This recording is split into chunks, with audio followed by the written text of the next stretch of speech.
Saya pribadi sebagai Presidium Persatuan Masyarakat Asli Gusuran atau PMAG, saya nyatakan tidak akan berhenti dari perjuangan pergerakan untuk membebaskan pengangguran. Dan ini akan saya lakukan sampai kapanpun. Selagi saya masih hidup, saya tidak akan berhenti untuk melakukan itu. Kenapa? Satu alasannya adalah bahwa kami masyarakat yang dulu sebagai anak keturunan petani, anak keturunan nelayan, anak keturunan pedagang, dan memang ada yang jadi pegawai. Dulu kami, orang tua kami punya pendapatan tetap. Jadi ketika orang tuanya petani, anaknya dididik untuk bertani. Ketika orang tuanya itu nelayan, anaknya dilatih untuk menjadi nelayan. Ketika orang tuanya itu guru atau pegawai, anaknya dididik untuk menjadi pegawai atau guru. Ketika orang tuanya itu pedagang, anaknya dididik untuk menjadi pedagang, dan seterusnya. Itu yang terjadi pada masa itu, dan saya mengalami itu. Yang kedua, ketika lahan itu berubah menjadi kawasan industri dan kami dipindahkan ke perkampungan resettlement ini, kami, anak-anak kami, saudara-saudara kami, anak-anaknya kehilangan pendapatan tetap itu. Dan perlu saya sampaikan juga dalam hal ini bahwa lahan itu tidak pernah diperjualbelikan pada siapapun, tapi hanya dengan menggunakan istilah ganti rugi. Artinya ada yang diganti, ada yang rugi. Maka bagaimana untuk menjadi balance? Tidak ada yang rugi, perusahaan tidak rugi, masyarakat juga tidak rugi. Yang digusur atau diganti lahannya dijadikan kawasan industri itu, maka kami harus dipekerjakan di situ. Warga kami harus dipekerjakan di perusahaan, khususnya di pabrik baja itu. Yang kedua, ketika masyarakat pribumi, masyarakat gusuran khususnya, yang dipindahkan oleh pabrik baja Krakatau Steel pada waktu itu, ketika kami tidak memiliki pekerjaan, maka kami akan menjadi orang yang miskin. Ketika kami miskin, karena tidak punya pendapatan, maka kami tidak bisa mendidik, menyekolahkan anak-anak putra-putri kami. Ini yang akan jadi masalah. Ya, ketiga alasannya, kenapa saya ini tidak pernah berhenti dan tidak akan berhenti untuk menuntut agar kami dipekerjakan di situ, warga kami dipekerjakan di situ, khususnya warga gusuran, umumnya masyarakat Cilegon.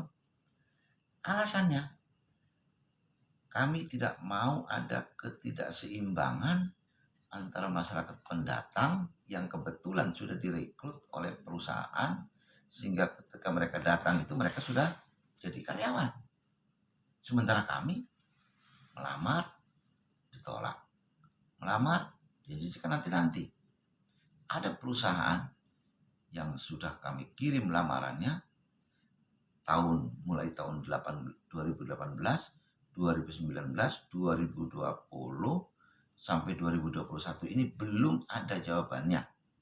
Dan itu kami tidak akan lupa pada orang yang pertemuan pun, pada manajemen yang pertemuan dengan kami, dan saya ingat sekali pernyataannya, ini akan diusahakan, ini akan saya coba, dan saya coba. Itu sampai hari ini belum ada itu, belum ada realisasinya. Ini akan kami kami minta supaya ada kepastian, gitu tuh, ada kepastian. Dan perusahaan itu sekarang mengumumkan akan merekrut. Ini aneh, itu aneh, ya. Itu alasannya. Kami tidak mau ada ketidakseimbangan antara saudara-saudara kami yang datang dari luar daerah jadi karyawan, kemudian mereka mendapatkan pendapatan yang layak, pendapatan tetap, hidupnya layak, ya. Sementara kami warga sini, orang sini asli, lahannya digunakan oleh industri, kemudian kami tidak dipekerjakan, tidak mendapatkan pekerjaan yang layak, tidak mendapatkan pendapatan yang layak, sehingga kami hidupnya seakan-akan terkatung-katung. Kami bukan tidak mau menerima bantuan. Sampai calon wali kota menawarkan KCS, kartu Cilegon Sejahtera. Itu karena melihat kondisi masyarakat banyak yang nganggur. KCS itu, kartu KCS itu dijanjikan oleh wali kota. Dalam rangka apa?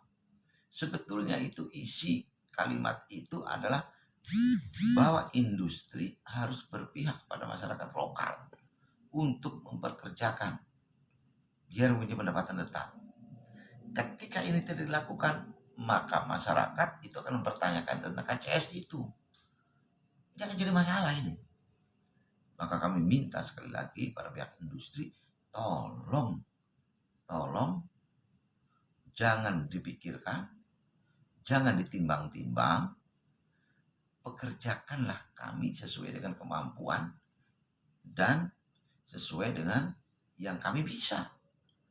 Gak usah pekerjaannya khusus ini itu, gak usah lah. Yang penting ada pendapatan tetap. Kami juga, anak-anak kami itu ingin berkeluarga, ingin hidup layak. Itu bayangkan kalau kehidupan kami, masyarakat kami itu banyak yang tidak layak. Itu masa kita menunggu bantuan dari KCS, berharap dari KCS, berharap bantuan dari pemerintah pusat? Nggak begitulah, bukan di sini daerah industri. Ini bukan puluhan, ini ratusan, bahkan mungkin ribuan. Kenapa pengangguran juga ribuan? Ini aneh, aneh. Saya yakin ketika perusahaan asing diketahui oleh negaranya kan jadi akan apa ya? Jadi keberadaan perusahaan itu akan dipertanyakan itu. Pasti akan dipertanyakan. Kenapa orang daerahnya nggak bekerja? Itu.